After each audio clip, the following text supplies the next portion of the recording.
We are Pro Cannabis Media.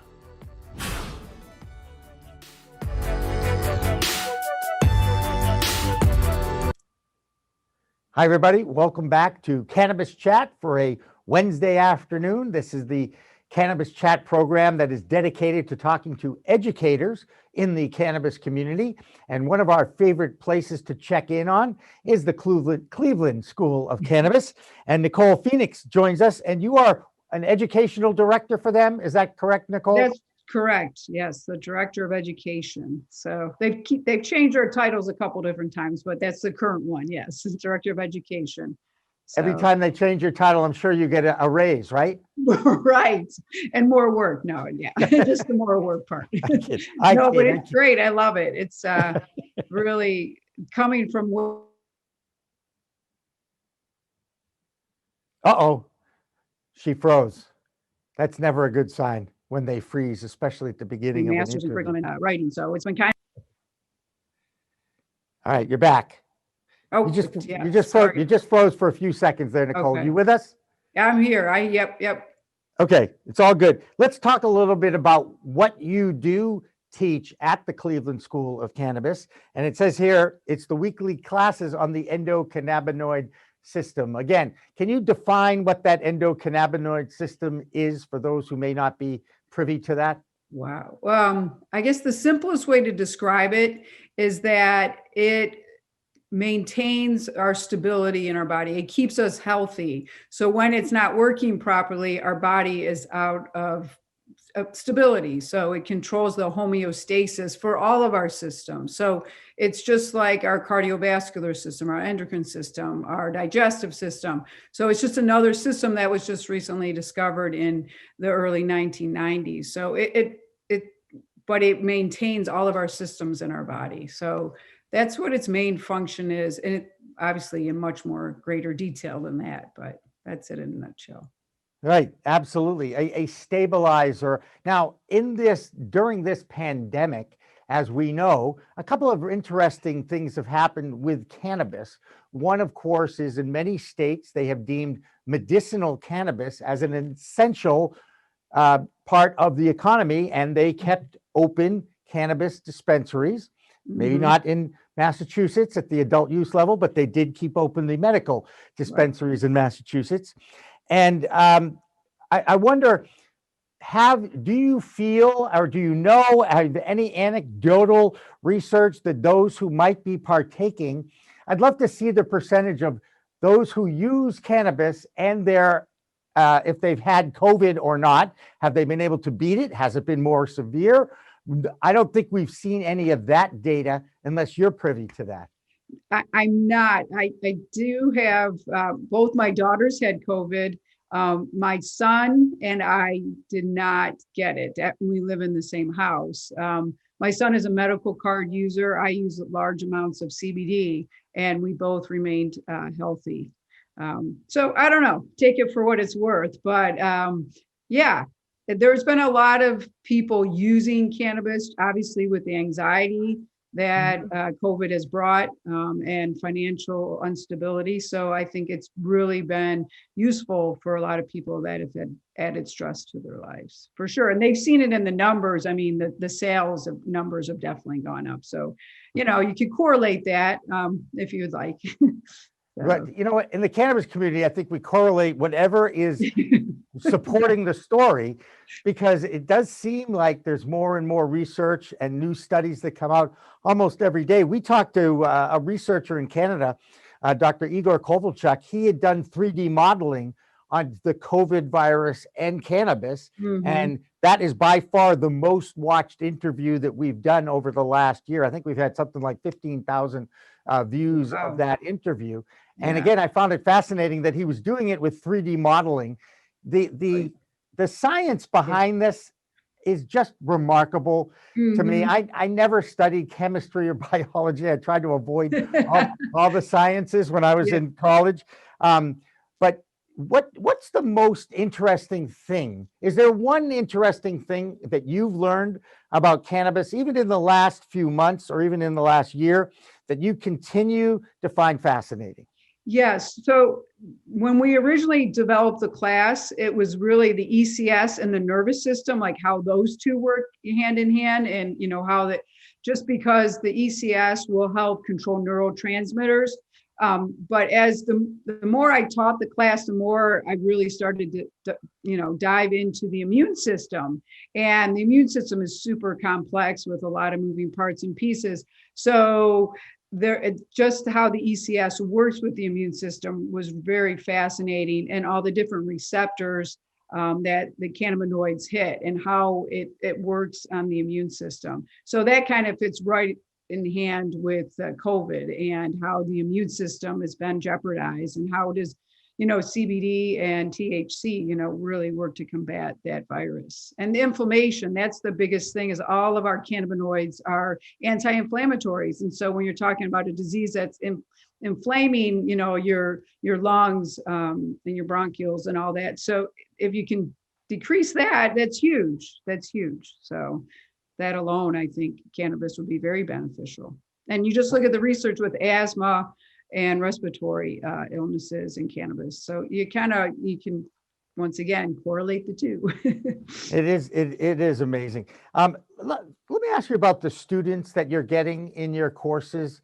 How many years has Cleveland School of Cannabis been around? A number. 2017. So over the 3 years, and it's been pretty remarkable 3 years as far as the movement of the green wave through Washington and different states. Right. What has the education, the base of education of your average student, has that improved over the 3-year period?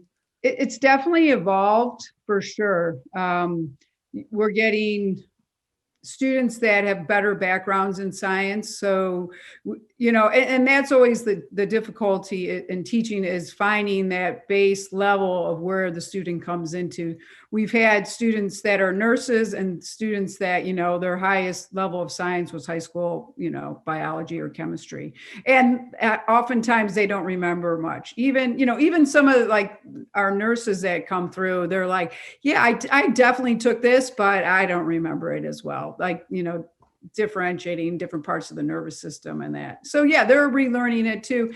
And we've even had a couple of doctors that have come through our comprehensive program, the MCC, that are always like, oh yeah, this is a great refresher, and just kind of, relearning, I guess, and they obviously move at a much faster pace. So you can kind of just touch over a quick review and then move on to the more complicated. So, are you finding doctors, MDs, are more receptive to learning about this plant now? The ones that come and approach us at school, for sure. Mainstream, no, because they're not willing to accept it, or their hands are tied and they're just, but actually, we're in Cleveland, we have the Cleveland Clinic and University Hospital. But there is definitely some buzz. We've had people from those institutions coming to our school, and they're talking to the right people. So the minds are being open. The research at, the prominent hospitals and universities are starting. So there's definitely an interest. I think being Scheduled 1, they're still staying away from it because, it's just still a liability. And I know personally, I know doctors that have gone in and have gotten their hours in, and they're all ready to do recommending, but they're under, the University Hospital or Cleveland Clinic label. And once they hear that, they are told, they will not be covered for liability insurance. So that just ties their hands, and, they want to learn more. There are doctors out there, but they're just, bound by, the large hospitals. One call by our new executive can change that to the Department of Justice. Steve D'Angelo taught me this last fall, that it is the scheduling of cannabis is an administrative thing more than anything else. So there doesn't have to be an act of Congress. Sure, they can use it as part of a bill like the MORE Act that passed the House. But realistically, if President-elect Joe Biden wants to, he can literally pick up the phone in his first 30 days or day in office, call the Department of Justice and say, let's deschedule that for now. And at least that would be a huge step in the right direction, because it would allow the doctors, at least, it would allow the VA to offer it to their veterans who are coming for help, whether it be PTSD or anxiety. I mean, it's, to me, the fact that it's just a phone call, an administrative phone call, is unbelievable. Even if they move it down to Schedule 2, you know, right. that would be get it off symbolic. Schedule 1. Just Get it off Schedule 1. I agree 100% at this point. Yeah, I mean, even at the state level, it happened with the hemp, you know, like we had an issue in Ohio where hemp was just under cannabis. So we still were having issues with, you know, CBD products. So they finally had to come in and change, you know, and that was all by the governor. So yeah, it can happen quickly if it does happen.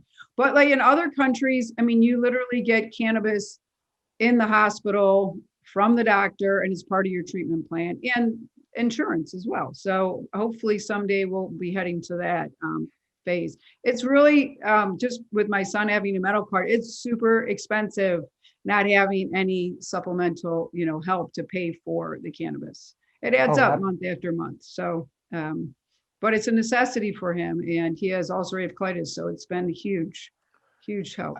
What are some of the diagnoses in Ohio that do qualify for a medical card, and what do you think might be missing from some of those diagnoses? Because I'm pretty sure anxiety, depression, chronic pain, Crohn's, epilepsy, seizures. So anxiety is not on Ohio's. Anxiety is not on Ohio, and yet isn't that the one? Not the one, it's many, but it seems to be the one that gets the most action when doctors sit down with patients and go through it.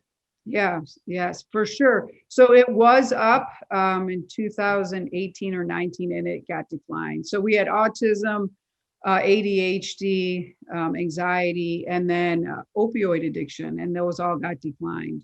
Wait a second. Wait. Hang on a second. Opioid addiction got declined. In Ohio. In Ohio. Yeah. Now, that's just, to me, that's just nuts. I can't tell you how many times I've interviewed people. I know it was. So there's a couple reasons why, but mainly it was they didn't have, you know, the research and the doctors, you know, they didn't get enough MDs to really support it. So interesting. I know. So it's coming all back up. Kakesia did became our 22nd, the wasting away syndrome. So you can get a medical card for that now. But that was the last one they just added. Yeah, I know. So I think they're going to try to get opioid addiction along with anxiety and autism, AD, you know, they're going to try again. So they just got to get the doctors to get there. You know, it's just that. And I think we have it now. So currently we have Ohio Medical Marijuana Physicians Association. That's really been taking off. UMPA, it's called. So Cleveland School of Cannabis is a member of that. And so they're really been doing a tremendous job and getting, you know, bringing up those qualifying conditions to the next big push. Now, one of the things that I see on your bio is that you teach patient navigation. Can you explain what that means? I think I know, but just explain what that is. Yeah, it's teaching our students who want to be caregivers how to navigate, you know, the dispensaries as well as the patient, and just trying to help. You know, we have that disconnect between the doctor and the dispensaries, and so just to, you know, really explain to a patient how it works, you know, what dosage to take, what method of administration, and what would be the best for that certain individual, because every individual has, you know, different needs. So they learn about dosing, they learn about different chemovars, they learn about terpenes. And we do a lot of role playing, which is kind of fun. You know, this patient has this, they're a novice, they've never used cannabis. They're fearful of THC and the psychoactive component. So we just go through all that and a little bit of research, you know, just because it's so important if you're an advocate, like, hey, this is why we suggest you use cannabis and this is the research to support it. So we've been really trying to, you know, give our students, you know, ammunition to say, hey, here's this research, Google this, Google that, or give them, you know, go to PubMed and look at that, or neuroscience, you know, give them more, just really concrete information. So I think that really helps put people at ease, especially people that have never used cannabis and are still scared of it. That propaganda really has sunk in because it was well done. So, Well, it was well done, but in the 70s, we protested everything, including any law that existed by the establishment. And that happened to be one of them, let's just say. And I grew up in the 60s and 70s. So gotcha. that's one of the things that I always bring up to people and stuff. I wonder, when you are teaching the endocannabinoid system, and you're talking to these MDs, do they still look at it at all skeptically, or do they accept, I think it's Raphael Meshulam's discovery, that it actually exists? Yes, there's no debate if the ECS exists. Good. Yeah, there's just, they can pinpoint the receptors. There's just way too much data. They have pictures of it. There's, microscopes that, have really laid it out. Just all the enzymes, how the endocannabinoids are made, what enzymes make them, what enzymes break them down, what do they regulate, they can control all that. So it's the biochemical evidence is there. So there's no way to dispute that. It's just not being taught very thoroughly in the medical realm right now, unfortunately. Right, and that's what we keep hearing about the MDs, the groups of MDs are like, well, if we didn't learn it in med school, it doesn't exist. Right. Huh? Yeah, because it's like saying everything you learn in that 6 to 8 year period, that's all you're going to learn the rest of your life, which that doesn't make any sense, right? Because we know doctors have to do continuing education, so they're constantly learning new things, constantly new things are discovered all the time. And then the ECS, it is, in the 3 years that I started teaching it, so much more has been discovered. And we've had the fortune at the school we were working with Ben in-house, who is from Technon University from Israel. And it was on Dr. Mushalam's team and Dr. I'm forgetting the other doctor's name, but the Israel group that has done majority of the research. And it is just fascinating. They've, identified over 34 receptors that work with the endocannabinoids and the cannabinoids plant-based, just what they activate and what they do in our body. So it's really being mapped out really well right now. So there's no debating and how it regulates, the neurotransmitters and the calcium, potassium, all the channels and everything. Just the nitty gritties of how everything works in ourselves. So it's established. It's amazing. I want to ask you about, and you're an educator, okay? I think that's pretty, duh, right? So, as you know, we're in the middle of COVID. You've had to adapt your teaching skills from a in-person environment to either a hybrid environment or a totally remote environment. What are some of the observations you had about the actual learning process? Because I get it. I too have been a teacher. I've taught online, I've taught hybrid, I've taught in classes. And there's a difference when you're in a room with people and you can read their faces, but it's not the same thing when they can turn the video off too, and or they're in the remote classroom. Have you found that it's been tougher for a lot of people to learn that way? Initially, definitely, because majority of our students had never really done any online class. They were always brick and mortar. So that was an adjustment. So we did spend a lot of time, working them through Zoom and just kind of walking them through breakout rooms. We did a lot with the breakout rooms on Zoom, because we do a lot of our classes are class projects or, working in groups. So that was initially our biggest concern, like, how are we going to, create that community that we had at school on a Zoom platform. So once we really mastered the breakout rooms, it just, everything kind of fell back into place. So students were really starting to develop relationships with each other, which is one of the big assets of our school, is that networking. And even networking with the teachers is really important. So it was definitely a learning curve. like the first couple weeks, even for myself, like I teach a lot on the fly and quickly adjust when I need to. But if you can't read your, audience, it's hard to know if, oh, this is failing miserably or this is doing great. So we did really try to make it a requirement for the students to have their cameras on so we can always, see them. So that was, yeah, we tried a soft approach at first, and then it was kind of like, no, that's not necessary. But yeah, and that just, we were changing platforms at the same time. We were going from one software program to another. So that switch forced it to go a lot faster, and everything in that was in a better alignment with being online. So it really worked out well.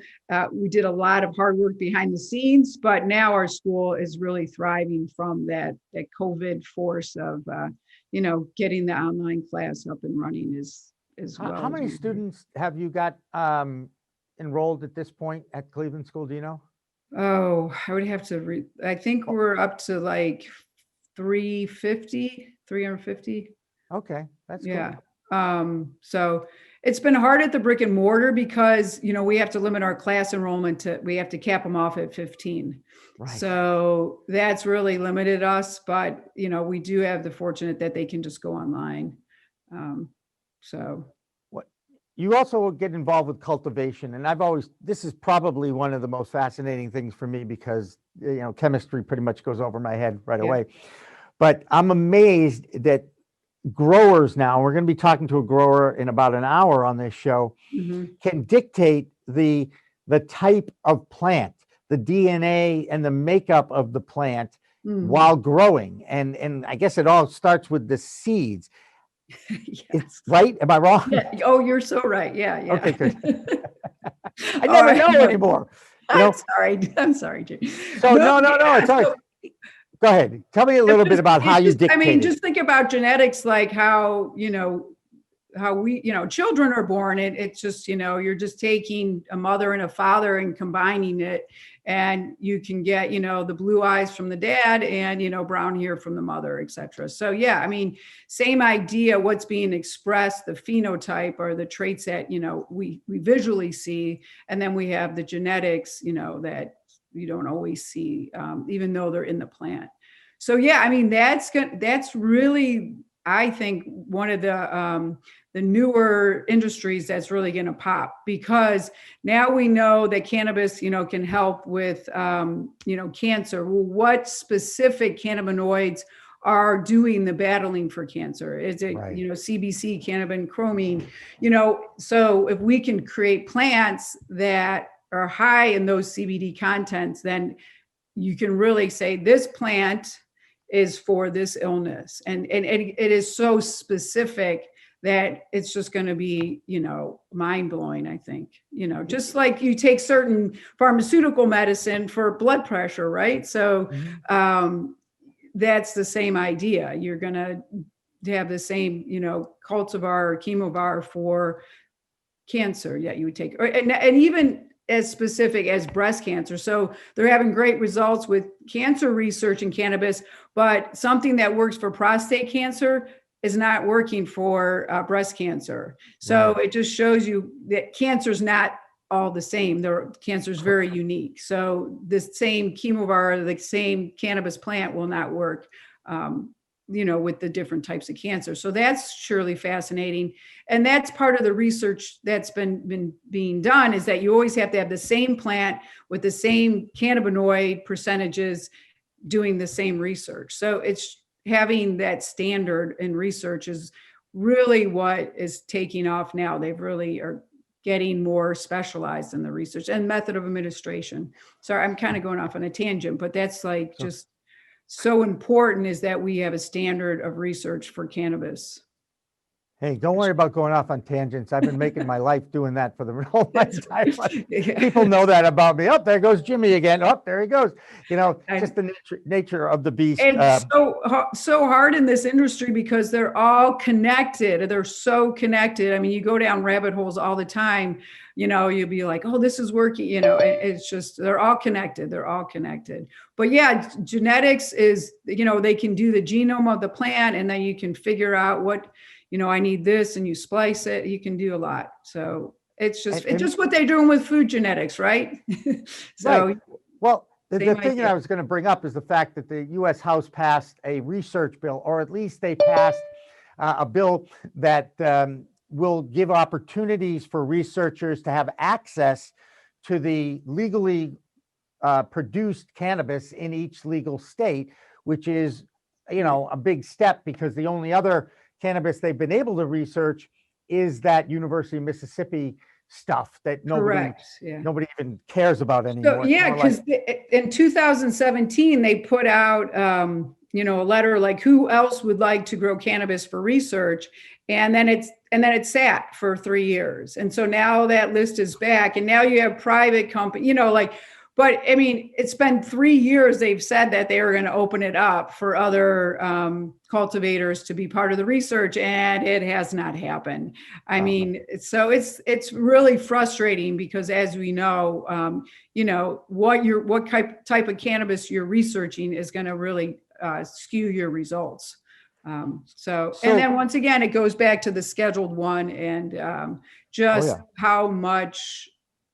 It's like, well, the research isn't there to make it not a Schedule One, but the Schedule One is what's holding back the research. So it's like something's got to give, right? Right, and yet the substance abuse community has had thousands of studies on cannabis looking for its addictive qualities, and they have really yet to come up with anything other than that use syndrome. And there's right. And I remember a doctor telling me, Dr. Uma Dhanabalan, who said, you know, the substance abuse community has done over 29,000 studies of cannabis looking for something negative, and yet only 700 studies have been done on opioids. So it's like something's wrong with that picture. Well, for sure. And the reason is because you won't get okay to do research on cannabis unless you're looking at it from a negative perspective, or trying, because you can't do research for medical. Like you're not, so you have to word it. So you have to word it differently in the research to get that research approved, which hence why they're all on that, you know, the negative side. But as you said, they found very little. For as much research that is out there, there is very little negative that's come from it. So that's a good thing, I guess, if you want to be optimistic. Well, right. And I mean, again, I think we all recognize the injustices that have been part of this plant in our society. Certainly from a racial perspective, and definitely from the science perspective too, because it really has only been the substance abuse community that has done a lot of the research. And now it's time for the pro-cannabis community to start breaking down the flower and looking at the different cannabinoids, the CBD, CBN, CBG, CBDA. I mean, like I know what any of those are. Yeah, I like it. Keep going. Yeah. There's like, is there like 100? Yeah, there's over 100. Yeah, for sure. Yeah. And they're still learning what they all do. Oh, right. That's yeah. So they're know they hit some receptors, but they don't know how or what's activating. Yeah, one of the biggest ones is the THCV, which is appetite suppressant. So obviously, you know, that's going to be really important for our country with the obesity epidemic and diabetes. So, and, you know, just the diet pill alone, you know, our Americans are always looking for, you know, weight, not, you know, to lose weight. So that's going to be the big one that's out there. You know, just throwing it out there. No. And what's interesting, of course, and we go back to the stigma about weed, because, you know, anybody who smokes weed, when as soon as they smoke weed, they're going to get the munchies. Oh, right. And by the way, cancer patients have used it successfully to increase their appetite, because chemo kills their appetite, right? Yeah, which is so important for any, a lot of the pharmaceutical medicines kill people's appetite. Well, if you're not eating, your body's not getting nutrients. It's not getting everything it needs to stay healthy. So, and it's really important to feed your endocannabinoid system we need omega-3s and 6s to make our own endocannabinoids. So we've got to keep our bodies healthy by eating. And if you're not eating, your health is just going to continue to decline. So that's like the really frustrating part too. I mean, there are purposes for stimulating an appetite. And, you can control the level of THC, and that's what stimulates the appetite. So just, but there's been research done on that, and it's a counterintuitive. It's not correlated. So if someone uses cannabis, doesn't mean they're all of a sudden going to have diabetes because they're eating too much. It's a falsehood for sure. Yeah, well, it certainly has a lot of neurological work and a lot of it affects the endocannabinoid system. It's a neuroprotectant. It protects our neurons, and that's why you're the educator. That's why you're the educator. I'm the talk show host. No, but I mean so if it once again, I always anti-inflammatory. So if your brain is inflamed, those neurons are not sending messages and they're just getting stuck. So once again, retrieving information to talk, to have our muscles work, that's all done via, our neurons sending messages. And so if our brain's inflamed, those messages get blocked. And so if we can protect our neurons from aging and getting damaged, we're going to be able to communicate better, have our physiology, our movement's going to be better. I mean, our overall health it's huge. I mean, as I age, I'm like, give me it as much as I can to protect my neurons. So my nervous system, so I don't get Alzheimer's, so I don't get that amyloid plaque buildup. And so I can, not get these wrinkles as well. So it's huge. It's a huge thing. Just protecting our nervous system and our neurons. I mean, that alone it says a lot. Right. No, absolutely. And I'm with you on the as we age thing, and I look, I'm a medical patient, have been for years, and I'm going to be leaving my body to science whenever that happens so that my body can be studied. Nice. Because for whatever reason, my metabolism's active. And even though my body's completely inflamed, because I swear I was an athlete once and I've had 4 surgeries in 22 years, but I'm still pretty active and I still think, and every test I take, I come out normal, which surprises everybody who knows me. It just doesn't make any sense. Anyway, hey, Nicole Fenix, as always, I always enjoy talking to the faculty at Cleveland School of Cannabis. How do people find out about the Cleveland School of Cannabis? So all you have to do is go to csceducation.com and you're in. That's it. And if you can't, just ask Google, because Google knows everything. Yes. Yeah. So we have, we've added 2 new certification. We have industrial hemp now and a processing certification. So the state of Ohio, our hemp program is up and running. And so we've been, really getting students to come in. A lot of hiccups still, obviously, with regulations with the hemp in Ohio, but, it's definitely growing, and processing is becoming huge. I mean, that's the new money making industry with, edibles and just, all the different forms of getting cannabis in hemp products as well as, medicinal. So that's the decarboxylation process, isn't it? It's part of it. Yes, definitely. First stage. Yep. You got to decarboxylate and then you process. Yeah. So I love it. That's a good word, Jimmy. It suits you. I've said it a few 100 million times now. That's for sure. Hey, Nicole, thank you so much again for joining us. Have a wonderful holiday season to you and everybody at the Cleveland School of Cannabis. Please pass it on. And again, look forward to continuing our relationship in the new year. Oh, great. Thanks, Jimmy. I appreciate it. Enjoyed myself. All right. Have a good one. You too. Stay safe. Yep. Thank you. Oh, that's Nicole Fenix from the Cleveland School of Cannabis. We are Cannabis Chat. I am Jimmy Young from Pro Cannabis Media, and we're going to spin around a little bit here, come back to Massachusetts, and talk to a couple of dispensary owners.